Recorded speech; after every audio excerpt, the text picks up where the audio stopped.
Amis internautes de Guérita TV Monde, nous démarrons cette rubrique avec la présentation de la une du quotidien La Guérite en sa parution du jour.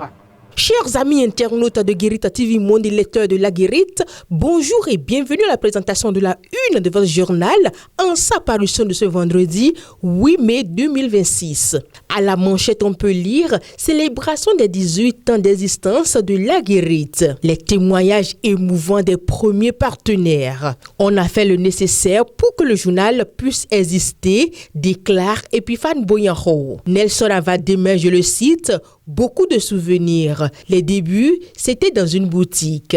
Shamsdine Badarou, je ne peux que lui dire bravo et félicitations. Se réjouit Cédric Adilekon. Kamadine Nodichaou, je le cite, ça n'a pas été du tout facile. Je vais remercier son père qui a été d'un grand soutien. Fin de citation. Ils étaient là au début. Ils ont accueilli le bébé dans leurs mains, suivi ses premiers cris et guidé ses premiers pas. De jour comme de nuit, ils ont bravé les intempéries, œuvré pour que le nouveau-né se positionne dans l'espace médiatique très concurrentiel. Le 6 mai 2026, que le journal La Guérite célébrait le 18e anniversaire de son existence légale, les premiers collaborateurs de son promoteur Shamsdine Badarou ont partagé quelques souvenirs, notamment des premières années de la création du quotidien dont le siège est aujourd'hui au quartier à Konabo à Porto-Novo, capitale du Bénin. À la fausse manchette du haut, on peut lire « Inauguration de la Cité internationale de la démocratie au Gabon ». Yahi salue la vision du président Oligui Nguema. L'ancien président béninois Thomas Boni Yahi a pris part dimanche 3 mai 2026 à Libreville à la cérémonie d'inauguration de la Cité internationale de la démocratie à l'invitation du président gabonais Brice Clotaire Oligui Nguema. En marge de cette cérémonie officielle, le chef de l'État gabonais a reçu plusieurs personnalités politiques et diplomatiques, parmi lesquelles l'ancien dirigeant béninois. À l'issue de leur entretien, Thomas Boni Yahi a exprimé sa reconnaissance envers son hôte, tout en mettant en avant l'importance de cette nouvelle infrastructure dédiée aux valeurs démocratiques et au dialogue politique. À la fausse manchette du bas, le promoteur de Porto Break, Shamsdine Badarou, vous annonce que la deuxième édition est pour bientôt. Ainsi prend fin cette présentation. Merci d'avoir été des nôtres tout au long de cette semaine. Bon week-end à chacun et à tous. À lundi. Autre élément dans ce bulletin d'information, Ismat Biochane Mamadou, nommé en Conseil des ministres du mercredi 22 avril 2026, présidente de la Cour des comptes, a officiellement prêté serment pour un second mandat de 5 ans à la présidence de la plus haute juridiction en matière de contrôle financier public.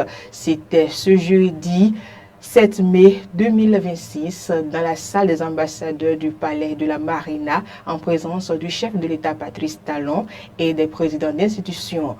Nous vous invitons à suivre ici un extrait de la cérémonie. Je jure de bien et fidèlement remplir ma fonction, de l'exercer en toute impartialité, dans le respect de la Constitution et des lois de la République, de garder le secret des délibérations et des votes, de ne prendre aucune position publique, de ne donner aucune consultation à titre privé sur les affaires pendantes devant la Cour et de me conduire en tout comme un digne et loyal magistrat. Monsieur le Président de la République, qu'il plaise à présent à votre haute autorité de donner acte au serment que vient de prêter Madame Ismat Biochane Mamadou. Merci. Madame la Présidente, je prends acte de votre serment et vous renvoie à vos fonctions. Merci. Je voudrais, Madame la Présidente, vous prier à votre tour de prendre acte des attentes de la République à votre égard, puisque nous avons décidé avec enthousiasme, il y a quelques semaines, d'aller ensemble, encore plus loin. Et Madame la Présidente, dans cet engagement collectif, je voudrais vous exhorter à donner davantage de votre énergie, de votre savoir-faire, de votre vigilance pour permettre une gouvernance encore plus rigoureuse de nos deniers publics. Les temps qui arrivent, par notre choix, devront nous permettre de démontrer que le peuple béninois, chaque jour, avance de mieux en mieux. Au revoir.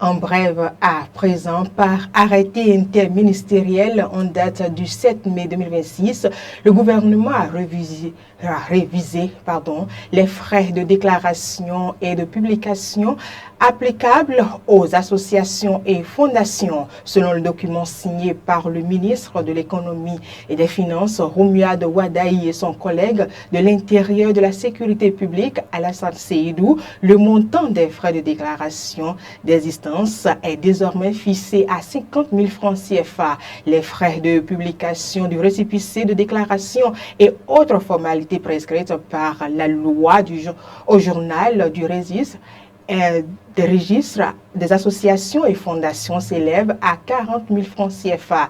L'arrêté précise que ces frais seront intégralement reversés au Trésor public conformément à l'article 3 de la dite loi. Nous parlons politique à présent.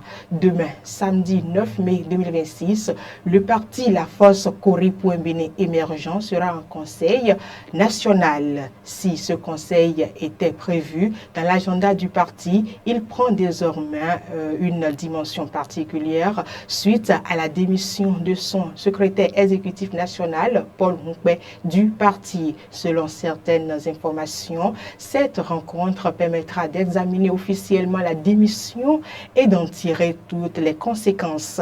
Il sera notamment question de décider de son acceptation ou non, mais aussi d'envisager la réorganisation de la direction du parti. Au-delà de cet aspect, le Conseil national devra surtout servir de cadre pour une réflexion de fond sur l'avenir de la FCBE, un avenir sur lequel l'ancien ministre et conseiller politique du parti, Alain Adiou, s'est prononcé sur nos antennes. Il n'a pas manqué d'analyser et surtout donner son point de vue sur la démission de Paul Hunkwe au lendemain de la présidentielle du 12 avril dernier. Suivons ensemble sa réaction. Il faut arrêter de faire croire que personne n'attendait sa démission. Il faut arrêter avec l'hypocrisie politique dans notre pays. La démission de Paul Hunkwe n'est pas du tout une surprise, c'est plutôt un aveu d'échec. Cette démission est venue confirmer ce que beaucoup de Béninois avaient déjà compris. Et qu'est-ce qu'ils avaient compris? Ils ont compris que la posture d'opposant de M. Hunkwe n'a jamais été clairement assumée. Et c'est parce que cette posture n'a jamais été clairement assumée que cela a entraîné des conséquences. Les conséquences, ce sont les échecs répétés du président du parti, du secrétaire exécutif national, et du parti lui-même, donc les échecs répétés lors des différentes élections. Depuis plusieurs années déjà, depuis 2019, en dehors des élections de 2019, qui ont été relativement concluantes pour le parti FCBE, toutes les autres élections se sont soldées par des échecs. Vous savez, dans notre pays, l'opposition ne doit pas être un label qu'on revendique. Une opposition, c'est une ligne politique claire. Je mets vraiment l'accent là-dessus. Une opposition, c'est une ligne politique claire, assumée et constante. C'est une ligne que l'on construit. Et quand on porte les espoirs d'une véritable opposition, on doit incarner une vision, une cohérence et une capacité de mobilisation. On ne peut pas durablement se présenter comme candidat de l'opposition tout en entretenant un doute constant sur son positionnement réel. Là, tout le monde a vu le président du parti, le secrétaire exécutif national, Paul Rompé, dans notre pays. En politique, les Béninois ne sont plus dupes du tout. Beaucoup ont eu le sentiment que la candidature de M. Rompé relevait davantage d'une présence de circonstances que d'une véritable alternative politique crédible. C'est ce qui a fait que les résultats du parti et de Paul Rompé lui-même ont été désastreux. Sa démission n'est donc pas une surprise. C'est l'aboutissement logique du parcours politique de cette personnalité-là. Au-delà de cette déclaration-là, est-ce que quelque part, la démission ne traduit pas aussi un repositionnement stratégique? Le parti n'a plus d'élus. Le financement du parti, qui était la seule source des revenus politiques, ce financement-là donc est terminé, puisqu'il n'y a pas d'élus. Aucun élu au niveau des mairies, donc de la base, aucun élu national au niveau de Porto-Novo, au niveau de l'Assemblée nationale. Donc, qu'est-ce que le parti va faire? Cette démission confirme finalement ce que beaucoup pensaient déjà. Il y a un décalage entre le discours et la réalité. Ce départ traduit un échec de leadership et une incapacité à structurer durablement une force politique. Il est parti, moi je lui souhaite beaucoup de courage. Un fait de société avant de boucler ce bulletin d'information, mesdames et messieurs. La chance sourit-elle vraiment à certains ou n'est-elle que le fruit des efforts et des opportunités? À Porto-Novo, certains jeunes ont accepté de se prononcer sur la question entre expérience professionnelle, croyances et réalité du quotidien. Ils partagent leur vécu et leurs perceptions. Ah oui, la chance existe vraiment. Parce que tu peux avoir des opportunités là où toi-même tu n'y penses pas. Et à propos de moi, on est 3, on voulait participer au camp des jeunes.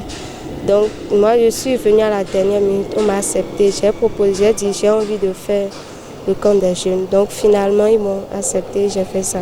Donc je vois que je suis chanceuse. Je peux dire que la chance existe, mais c'est grâce aux efforts qu'on peut trouver la chance. On ne peut pas rester tranquille pour dire qu'on attend la chance. C'est en vengeant, en faisant les démonstrations d'évolution qu'on peut trouver la chance. Il y a des choses et quand tu le fais, il faut que la chance t'accompagne. Supposons que tu es un travailleur, par exemple, et tu as un atelier, tu as ton atelier, tu n'as pas la chance, les clients ne peuvent pas venir travailler là. Parce que si tu fais l'effort et tu n'as pas de la chance, il va en rester. La chance doit être créée parce que bon, si tu ne fais rien, tu restes là, tu dis que la chance va venir, la chance va venir.